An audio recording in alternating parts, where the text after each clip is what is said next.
Você já se perguntou até que ponto você seria diferente se tivesse nascido homem? Todos nós podemos detectar as diferenças sexuais entre homens e mulheres no início da vida do indivíduo. O que homens e mulheres têm em comum é que todos os humanos são constituídos de células e moléculas. O que nos torna diferentes é conhecido por dimorfismo sexual, que se refere às diferenças entre machos e fêmeas que se manifesta na anatomia, percepção, sentimentos e comportamentos. Então, neste vídeo vou falar das diferenças biológicas entre homens e mulheres, ou seja, diferenças hormonais e do sistema nervoso central. Ficou curiosa? Continue aqui após a vinheta.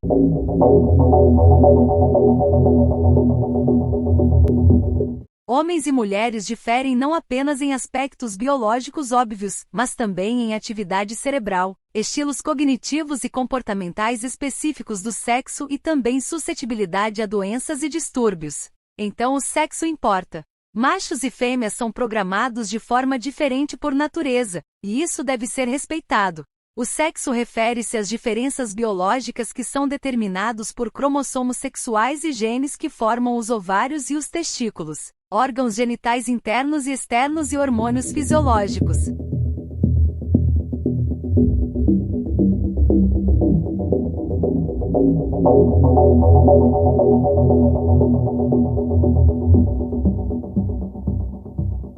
Portanto, a identidade sexual é em grande parte determinada em útero, por uma combinação altamente regulada de genes, herdados dos nossos pais, e de moléculas, neurotransmissores e hormônios que interagem com o cérebro em desenvolvimento, antes e depois do nascimento. A identidade sexual pode ser determinada antes do nascimento, entre as semanas 16 e 22 da gestação. A identificação do sexo do feto é a partir do seu cariótipo, ou seja, seu quadro cromossomático. Os indivíduos têm 46 cromossomos agrupados em 23 pares, sendo que 22 pares de cromossomos são homólogos e o par 23 é par de cromossomos sexuais que determina o sexo do indivíduo. Os machos apresentam o par de cromossomos sexuais XY e as fêmeas apresentam o par de cromossomos sexuais XX. Os neurotransmissores mantêm o fluxo de informação dos inúmeros circuitos do cérebro e exercem um poderoso efeito sobre o que percebemos, pensamos, sentimos, assim como nossos estados de espírito e comportamentos. Embora os cérebros de homens e mulheres sejam muito semelhantes, eles apresentam diferenças consistentes que têm implicações importantes para cada sexo. Ou seja, as diferenças sexuais cerebrais afetam exclusivamente os processos bioquímicos, podem contribuir para a suscetibilidade a doenças específicas, podem influenciar comportamentos específicos e resultar em diferenças na cognição e no comportamento. A natureza é tão poderosa que vou citar o caso da atleta trans, Tiffany. Em 5 jogos, ela fez 115 pontos, média de 23 por partida, um desempenho superior ao da oposta Tandara, do Osasco e da seleção brasileira, maior pontuadora da competição com média de 20 pontos. Pelos números, a Tiffany leva vantagens em relação às suas companheiras de quadra. Neste caso, posso ver a ação poderosa dos hormônios. Veja o que a jogadora Rosa Maria fala sobre a diferença da Tiffany em quadra. Então, é uma situação muito nova, né? É até difícil dar uma opinião, porque eu acho que a gente tem que dar opiniões baseadas em informações, né? Então, eu acho que tem que deixar bem claro que não é a situação da Tiffany, não é ela, é uma situação totalmente nova que eu acho que a gente está aprendendo a lidar, todo mundo, né? Mas eu acho que se hoje ela está autorizada, é uma questão complicada, porque como você falou, ela foi formada como homem, e essa é a minha opinião. Ela foi formada como homem, mas hoje ela tem o direito. Dentro da lei, ela está no direito. Mas ela tem vantagens, isso é fato. É muito diferente? A força… Eu não joguei contra ela ainda, a gente vai jogar contra ela agora no final do mês, mas a gente assistindo os vídeos, você vê que é diferenciado. Eu acho que se não existisse diferença entre masculino e feminino, a nossa rede teria 2,43, igual a deles tem. Tiffany Pereira de Abreu, 33 anos, nasceu Rodrigo e cresceu no Pará. Ainda como Rodrigo, defendeu o Juiz de Fora e Foz do Iguaçu na Superliga Masculina B, então chamada Liga Nacional. Sentindo-se inadequada, tomou a decisão. Saiu do país, mudou de sexo e voltou a jogar vôlei. A transição de Tiffany se deu quando ela completou 30 anos. Os neurotransmissores e o sistema nervoso central agem de forma diferente em homens e mulheres. Neurotransmissores catecolaminas. As principais catecolaminas são dopamina, epinefrina, adrenalina e norepinefrina. catecolaminas estão envolvidas no controle de uma variedade de processos incluindo reprodução e comportamento sexual, respiração e resposta ao estresse. As mulheres parecem ser mais dependentes do que os homens em norepinefrina para a formação de memória emocional de longo prazo. Neurotransmissor vasopressina. No sistema nervoso central tem sido associada à aprendizagem, memória e comportamento motor. Também tem sido conectado ao controle de comportamentos sociais como formação de pares, paternidade e agressão.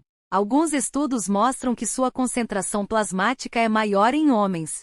Sistema colinérgico.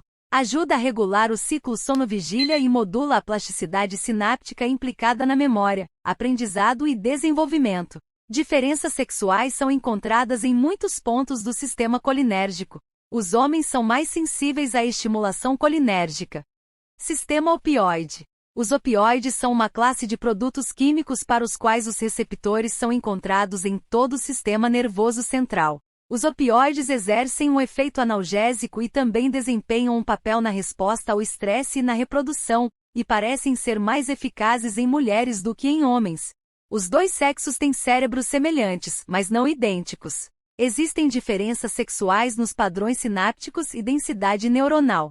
Diferentes conectividade cerebral foi mostrado em um estudo da Universidade da Pensilvânia, Estados Unidos, que analisou o conectoma, que é a representação das redes cerebrais, de 950 pessoas tendo entre 8 e 23 anos de idade, das quais metade eram mulheres e a outra metade homens. Os resultados mostram que os cérebros masculinos estão otimizados para a comunicação intra-hemisférios e os femininos para a comunicação inter-hemisférios. O cérebro masculino parece estar estruturado para facilitar a conectividade entre a percepção e a ação coordenada, posto que as conexões dentro do hemisfério vão da parte anterior para a posterior, onde se encontra o cerebelo e onde é coordenada a ação.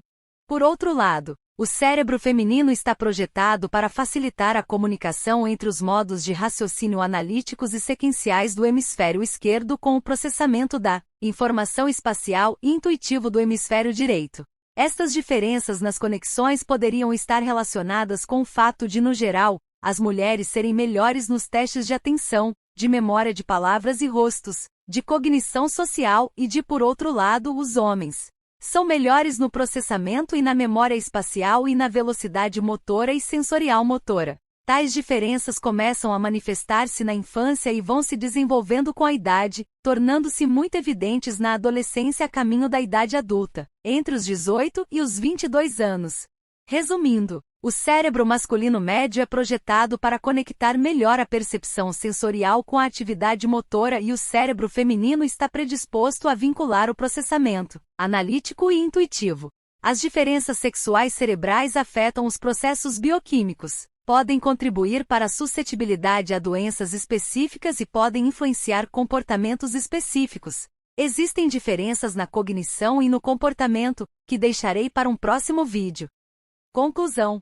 As diferenças biológicas que perduram por toda a vida são provenientes de diferentes genes nos cromossomos sexuais, juntamente com influências hormonais pré-natais. Durante a mini-puberdade ou adolescência não podem ser desconsideradas. Ou seja, muitas dessas diferenças cognitivas e comportamentais aparecem no início da vida e são determinadas biologicamente e não aprendidas. Se você gostou do conteúdo, deixe seu like e não se esqueça de se inscrever no meu canal.